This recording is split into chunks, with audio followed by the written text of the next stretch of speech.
नमस्कार, मी विद्या. चारधाम यात्रेतील अनुभव मी तुमच्यासोबत शेअर करणार आहे. यमुनोत्री, गंगोत्री, केदारनाथचे दर्शन घेऊन आता आम्ही बद्रीनाथ धामच्या दिशेने निघालो आहोत. या व्हिडिओच्या माध्यमातून बद्रीनाथ धामची माहिती मी तुमच्यासोबत शेअर करणार आहे.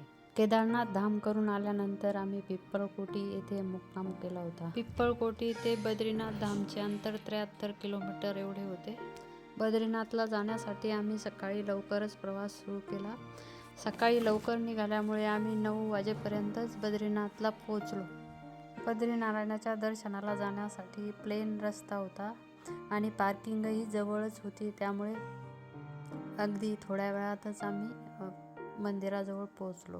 मंदिराकडे जाताना अशा प्रकारच्या धर्मशाळा व रस्त्याच्या दोन्ही कडेला छोटी छोटी प्रसादाची दुकाने आहेत.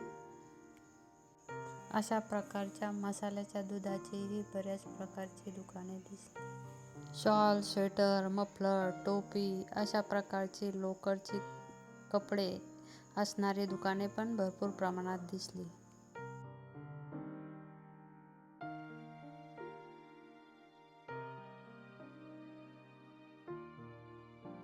समोर जे दिसत आहे ते मंदिराकडे जाण्यासाठी मेन गेट आहे. या गेटच्या आत गेले की लोखंडी पूल लागतो.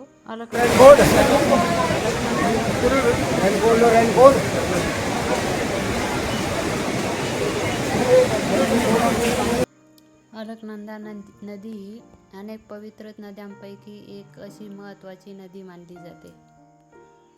बद्रीनाथ धाम हे अलकनंदा नदीच्या काठावर वसलेले आहे. येथे अनेक भाविक भक्तिभावाने आंघोळ करतात. येथे गरम पाण्याचा कुंड देखील आहे.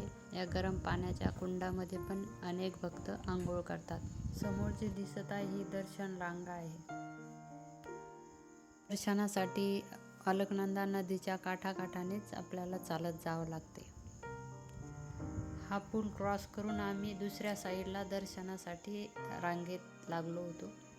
हे जे समोर दिसत आहे हे पत्राचे शेड बनवलेले आहे. पाऊस असेल तर या शेडमधून रांगा लागतात, त्यामुळे पाऊस लागत नाही भक्तांना. ही जी गर्दी दिसत आहे ती एकदम मंदिरासमोर आहे. एक्झॅक्ट मंदिरासमोरची गर्दी आहे, जे मूक दर्शन घेतात. आम्ही गेलो तेव्हा 3 किलोमीटरची लांब रांग लागलेली होती. आम्हाला खूप दूर चालत जाऊन रांगेत लागावे लागले. इथे दर्शनाला किती वेळ लागेल असे विचारले असता त्यांनी 5 ते 6 तास दर्शनासाठी लागतील असे सांगितले. बद्रीनाथ धाम हे भगवान विष्णूला समर्पित आहे.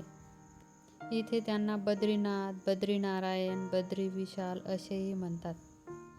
बद्री म्हणजे बोरं. अशी मान्यता आहे की पहिले इथे शिव पार्वतीचे निवासस्थान होते.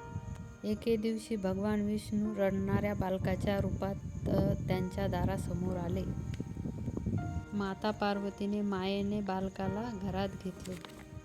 थोड्या वेळाने शिव पार्वती जेव्हा बाहेर गेले तेव्हा त्या बालकाने दरवाजा आतून लावून घेतला. जेव्हा शिव पार्वती परत आले तेव्हा बालकाने दरवाजा उघडण्यास नकार दिला. त्यांना दुसरीकडे जाण्यास सांगितले. तेव्हा शिवशंभूने ओळखले की हा काही सामान्य बालक नाही, हे साक्षात भगवान विष्णू आहेत. तेव्हापासून भगवान शंकर हे केदारनाथला निघून गेले व त्यानंतर भगवान विष्णूने आपली कठोर तपश्चर्या सुरू केली. हिमालयातील कठीण हवामानात भगवान विष्णूचे रक्षण करण्याकरता लक्ष्मीने बोरीच्या झाडाचे रूप धारण केले, म्हणून याचे नाव बद्रीनाथ असे पडले. 3 ते 4 तासानंतर रांगेत लागून आमचे छान दर्शन झाले. आम्ही त्यानंतर तिथे पूजा देखील केली. आम्हाला बराच वेळ मंदिरात थांबायला भेटले, कारण की आम्ही आत गेल्यानंतर साफसफाईसाठी मंदिराचे दरवाजे बंद करण्यात आले होते. मंदिरातील कर्मचाऱ्यांची साफसफाई करताना पाहून माझ्यातीलही सेवाभाव जागृत झाला व मीही त्यांना थोडीशी मदत करू लागली. मंदिरात आरती करणे, पूजा करणे, नमस्कार करणे ही जशी पूजा आहे, तशीच मंदिर परिसरात व मंदिरात साफसफाई करणे ही देखील खरी पूजा आहे. मंदिरात साफसफाई करण्याची संधी मिळाली मनाला विलक्षण आनंद झाला व समाधानही वाटले. साफसफाई करणे ही सेवा म्हणजेच माझ्यासाठी पूजा ठरली. आम्ही दर्शन घेतल्यानंतर बाहेर आलो तेव्हा गर्दी खूपच दिसत होती. हे बघा समोर मंदिर व त्यासमोर असलेली गर्दी. समोर बघा लांब दर्शनासाठी लागलेली रांग दिसत आहे. ही रांग कमीत कमी 2 ते 3 किलोमीटर असेल.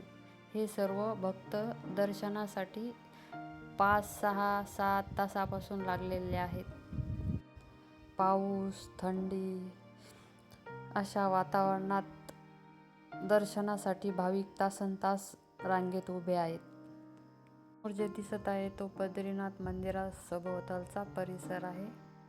हॉटेल्स, रूम्स, दुकाने अशा प्रकारचे दिसत आहेत. इथल्या ह्या सभोवतालच्या सुंदर वातावरणामुळे मन अगदी प्रसन्न व आनंदी होऊन जाते.